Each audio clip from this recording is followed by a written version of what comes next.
This is Middle Class Matt from don'tbuythehype.blogspot.com, and I am Sports Genius, and I am also the well-tested, well-oiled armchair quarterback. Watching football today, great day of football. Panthers win 35-27. If you've ever followed my blog or my channel, big Panther fan. So I cover all the Panthers games. The only team that I cover without talking about a lot of other teams. I make picks, I do other videos, check them out on the NFL, but I talk about just Panther football on one video a week. Well, the Panthers look good, but as a football fan, we have to maintain a balance. Because they because they lost last week, we can't say, oh, they're going to be terrible. And because they beat the Saints this week, we can't say, oh, ready for the Super Bowl. Got to have balance and see the good and the bad. So let's talk about it a little bit.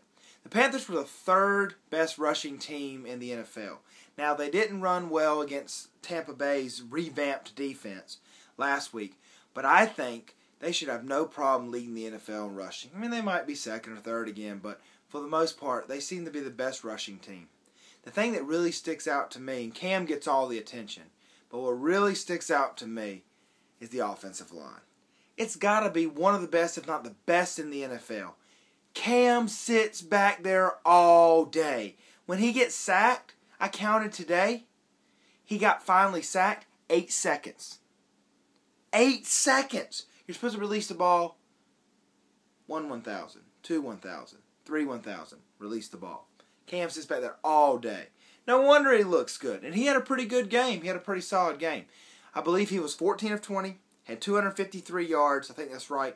I'm doing this all by memory. He had a touchdown in the air and a touchdown on the ground. That's all we need him to do. That's all the Panthers need to do. We as Panther fans, that's all we ask you to do. So that's good. But his offensive line makes it easy. And that offensive line opens up huge holes, and they just gash defenses. I mean, they ran all over. It seemed like they had like 3 or 4 guys get rushing touchdowns today. Like everybody got in on the act. It was crazy. So the Panthers are really able to rush the ball, and the defense is a little better than I thought it was going to be. Still has some of the problems that I thought were there, but the defense looked pretty decent. But let's talk about, those are all the good things, and like I picked the Panthers to be 9-7 preseason, so I think they're going to have a win a season, so this is one win towards getting that 9. I don't see them as being a playoff team. But let's talk about some of the things that the Panthers do need to improve on. My big thing that I've harped on all the time about the Panthers, defensive tackle. The Saints gashed them today. Gashed them. And a lot of, the real key plays and continuous scoring drive, helping the Saints get going, like Pierre Thomas gashed them. He had 110 yards alone. They ran the ball all the Panthers, and they ran right between the tackles.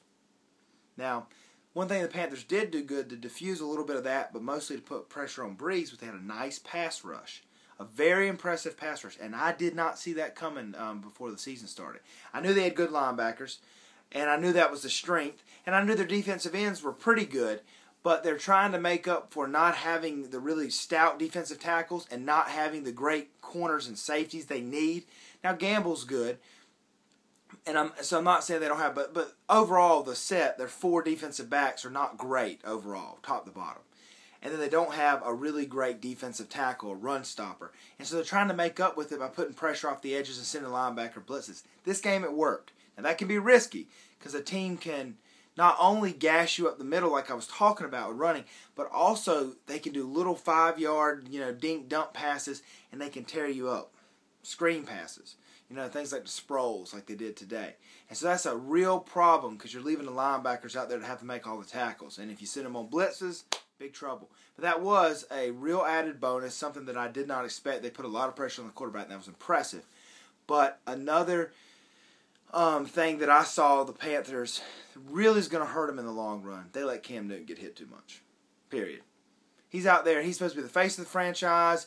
He is the starting quarterback. He is the quarterback that will lead the Panthers to the promised land, the one the fans have dreamed about all these years as Panther fans, not having a great quarterback. And he's just getting pounded. I mean, just hit all the time. He runs the ball all the time. He had at least double-digit carries. Look at Michael Vick. can't make it through a whole season. That's what's going to happen to Cam Newton. So, as much as I'm excited about the win today as a Panther fan, gotta win. The Panthers look good, look like they're going to have a winning season. There's some real fundamental flaws. Can't stop the run. Getting gashed up the middle. It's a huge problem.